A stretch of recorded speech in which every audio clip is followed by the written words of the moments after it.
Bienvenido Rodolfo Sánchez Garrafa, una vez más con una contribución bibliográfica importante, que se trata de los Ayar, la refundación del centro del mundo. ¿Por qué esta precisión del subtítulo del libro Los Ayar?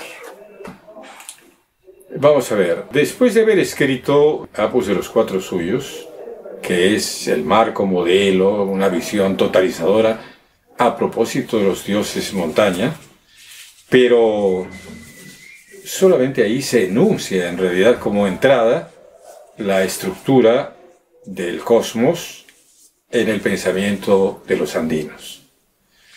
Entonces había la necesidad de meterse ya muy detenidamente, más allá de los mediadores que son los apus y las huacas, había que meterse en esos mundos, en esos ámbitos de poder, ¿no? Entonces, por ahí es que escribo una primera versión de Muerte y Mundo Subterráneo. El mundo de los subterráneos, el mundo de la sociedad de los muertos, etc., ¿no? O sea, ¿qué es esa dimensión, ¿no?, desconocida, de la cual en Occidente preferimos no hablar mucho, ¿no?, o por lo menos ser escépticos respecto a que pueda haber alguna vida real y menos una sociedad, ¿no? Pero los andinos pensaban que en el mundo de los muertos continúa la vida social. No, la vida no ha desaparecido, o sea, no es una existencia ahí latente, ¿no?, sino es una existencia dinámica, ¿no?, pero en otro estado de organización de la energía, digamos, ¿no?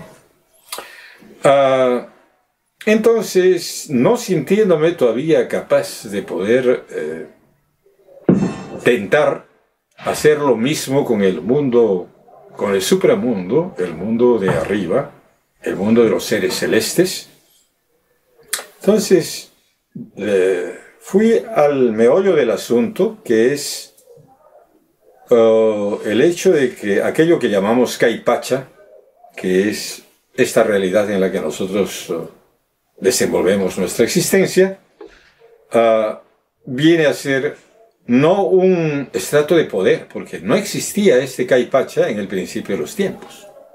Solamente existían dos espacios de poder, arriba y abajo, dentro de una totalidad que está por explicarse, esa totalidad. Entonces, pues esa interacción de partes de poder dan como resultado la realidad que nosotros conocemos, a la que advenimos al nacer. Pero lo más importante dentro de eso es de que la realidad del cosmos tiene unos vectores que son el tiempo y el espacio, o sea, Pacha, que tiene un vector tiempo y otro vector que es el del espacio. El del espacio es casi fácil de comprenderlo, porque eso lo vivimos nosotros en la cotidianeidad, ¿no? Es un espacio, digamos, que aparentemente longitudinal, pero ya sabemos que no es longitudinal, sino que el espacio también es curvo. Pero bueno, eso no estaba mucho en discusión en ese momento, pero con la lógica de la complementación de los opuestos complementarios, pues esta dimensión espacial se divide también en dos: derecha e izquierda, este y oeste, Hanan y Uri. La dimensión espacial, ¿no?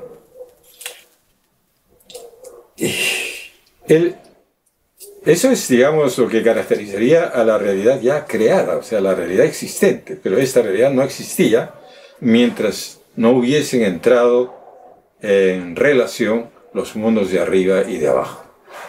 En lo que concierne al espacio y al tiempo. Y al tiempo, claro.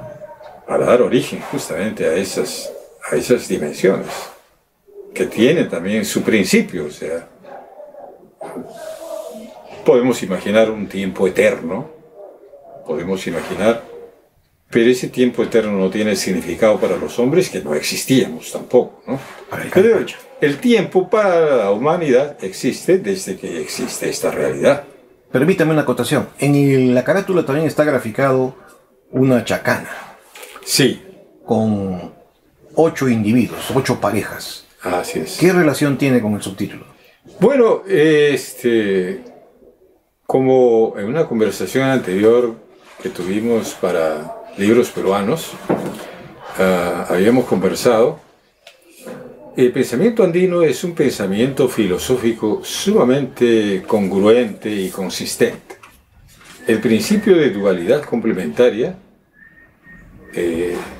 está en la base de explicación del cosmos, pero se cuela a todo nivel.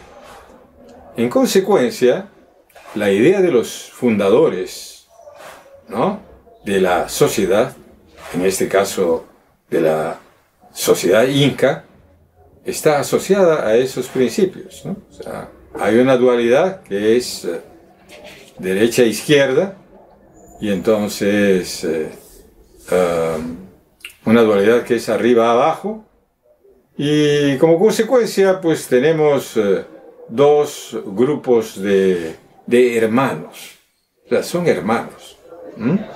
Es curioso que se explique de esa manera, lo que significaría que en función de esa coherencia explicativa, pues arriba y abajo del cosmos también podrían considerarse como hermanos, ¿no es cierto?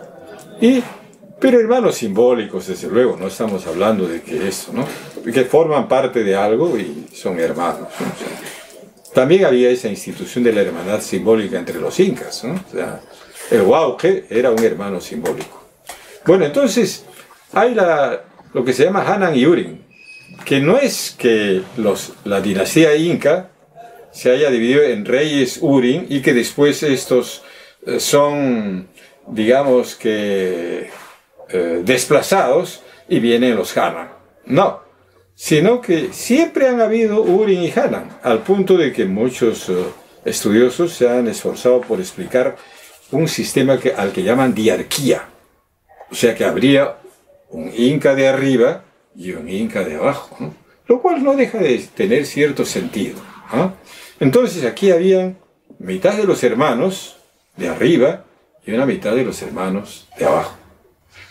Cuando decimos hermanos, en realidad podríamos estar extendiéndonos a etnias, pueblos que se consideran vinculados a un mismo origen, pero algunos de los cuales, por jerarquía, están relacionados con el dominio del sol y otros con el dominio de la luna, por decirlo, ¿no?, en términos conceptuales andinos, ¿no?, o macho y hembra.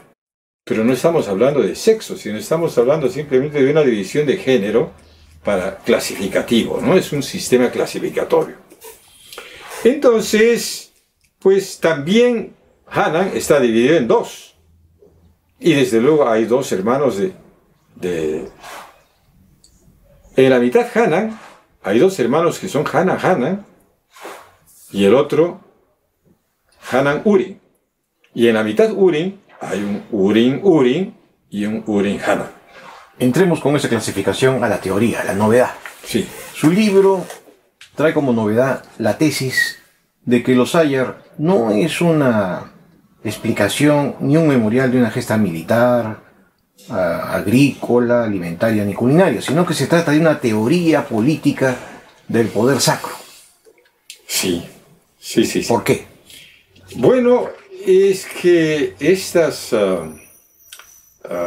planteamientos, estas interpretaciones que se hicieron, obedecen pues al nivel de conocimiento que se tenía en su momento, ¿no? No se disponía de mucha cosa. Las distintas disciplinas sociales no habían desarrollado al punto que lo están ahora. No digamos que han alcanzado su máximo desarrollo, pero estamos mucho mejor pertrechados que hace unos 30 años, 50 años, ¿no? Y ni qué decir a la época en que, pues al siglo XV, al siglo XVI, diré, en adelante, ¿no? Entonces, pues ahí yo creo que lo primero ha sido un intento impresionista y un intento de explicar de acuerdo a las instituciones que les eran familiares, ¿no? Es decir, la conquista, ¿no? ¿Cómo se consiguen territorio? ¿No? Mediante la guerra y la conquista, ¿no? Entonces, resultaba un poco difícil en ese momento de pensar y poco creíble, ¿no?, las tesis de los cronistas que dicen que la mayor parte de la ampliación del territorio tahuantinsuyoano no se hizo por las armas, sino por vías enteramente diplomáticas, pacíficas, etc., más por adscripción, ¿no?, a solicitud de los pueblos que querían hacerse, digamos, acreedores a los beneficios de lo que podríamos llamar la civilización, ¿no? Entonces, no la cultura, porque todos eran poseedores de cultura, pero sí de la civilización, de los adelantos civilizacionales, ¿no? Entonces,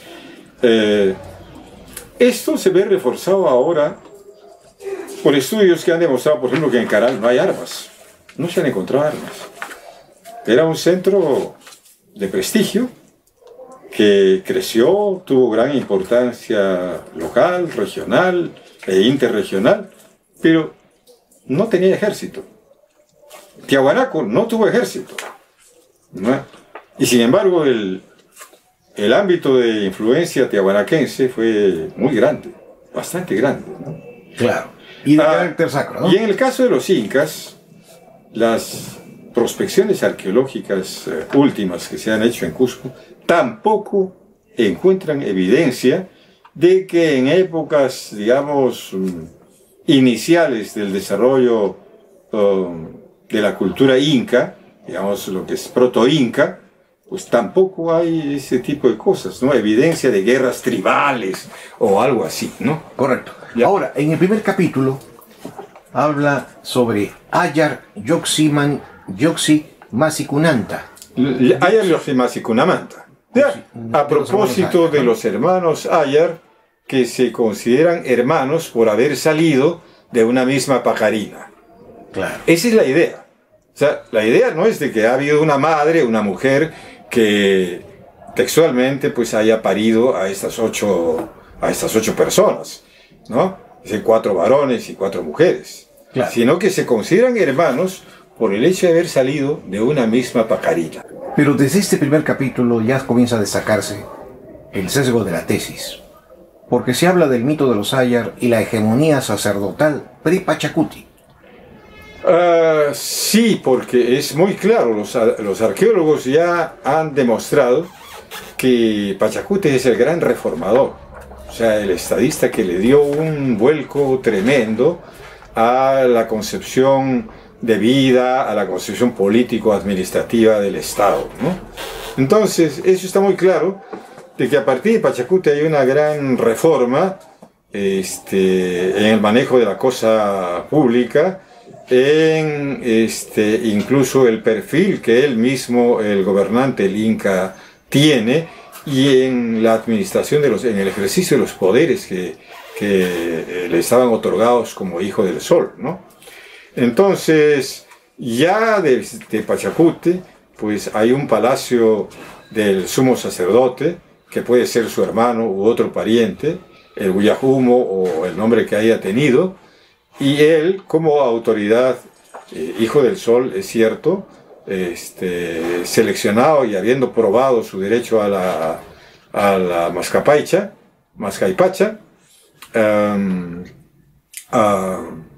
pero, digamos, liberado de la responsabilidad de tener que ejercer como figura representativa del culto religioso estatal.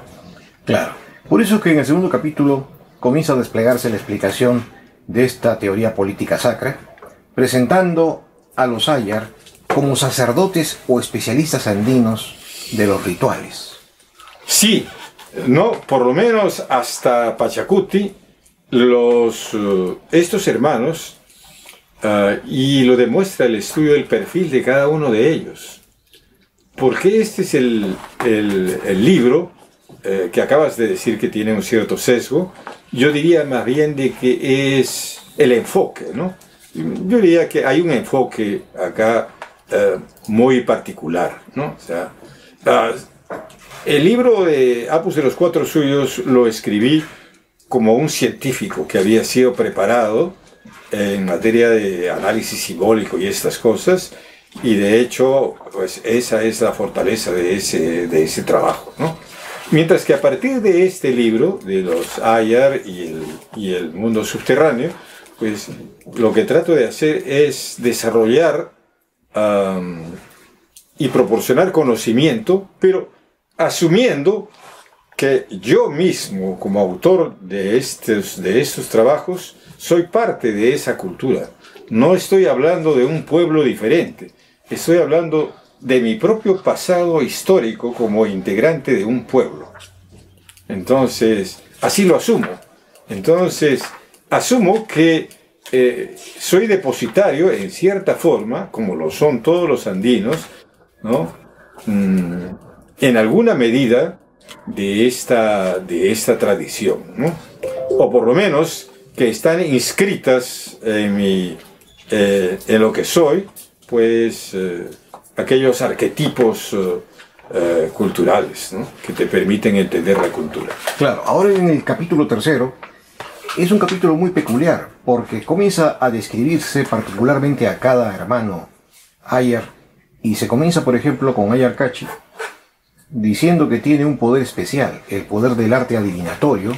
Sí. Igual con Ayar Uchu, tiene un poder específico de comunicarse con el mundo de abajo, y también con el restante. Pero, sin embargo, llama mucho la atención el último hermano, que viene a ser como la culminación de los poderes sacros. Sí, sí, Ayar Manco, ¿no? Ayar Manco. ¿Cómo es esto?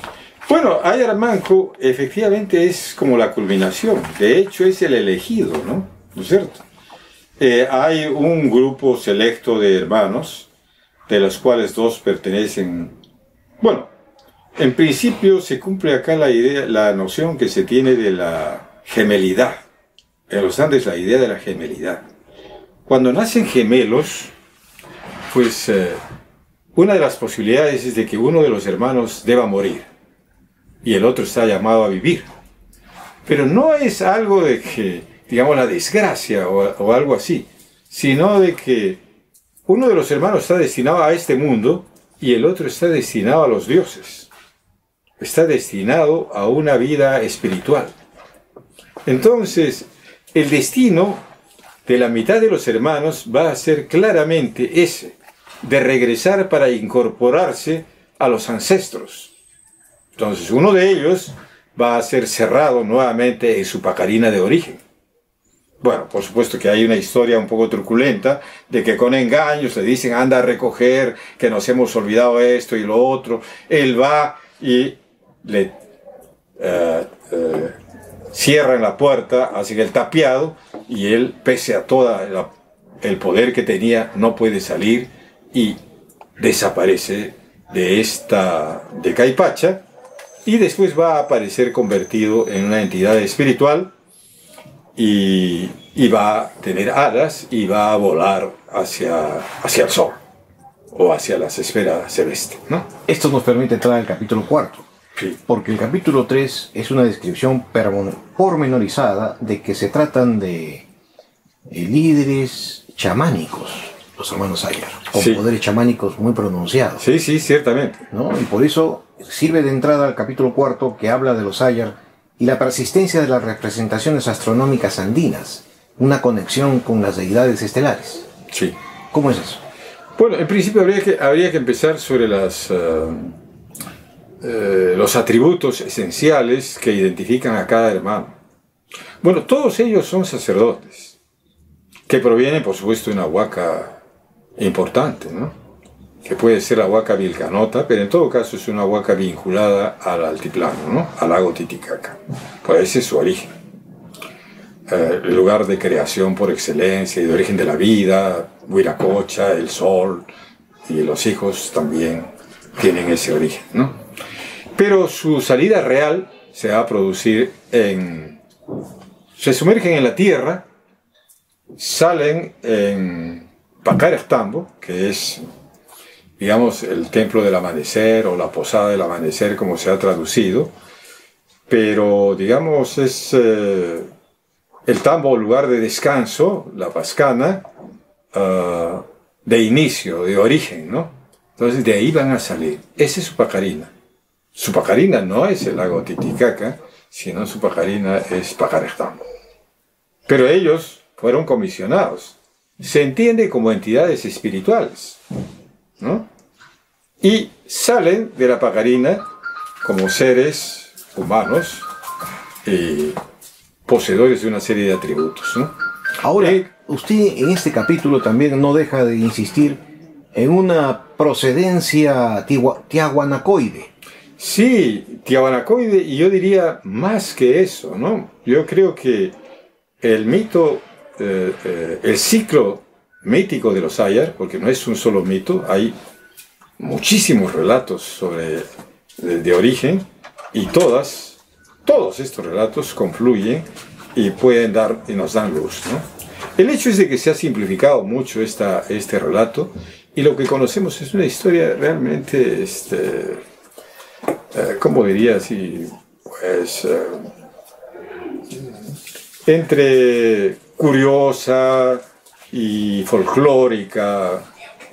No, por lo menos el sistema educativo no le da la importancia que tiene, que era fundamental. O sea, entender el Tahuantinsuyo significa entender su origen. O sea, hay un origen, pero ahí que permite visualizar cómo es que se funda una ciudad.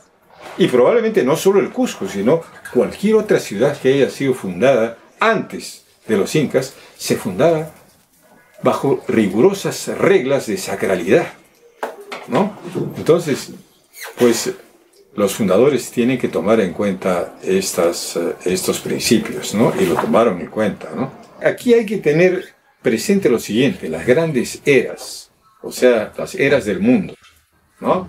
Que según Guamán Poma, pues hay una etapa que es Wari Wirajocharuna, después viene pues Wariruna, luego viene Purunruna, y en fin, hasta llegar a los tiempos que corrían cuando llegaron los europeos al continente, ¿no?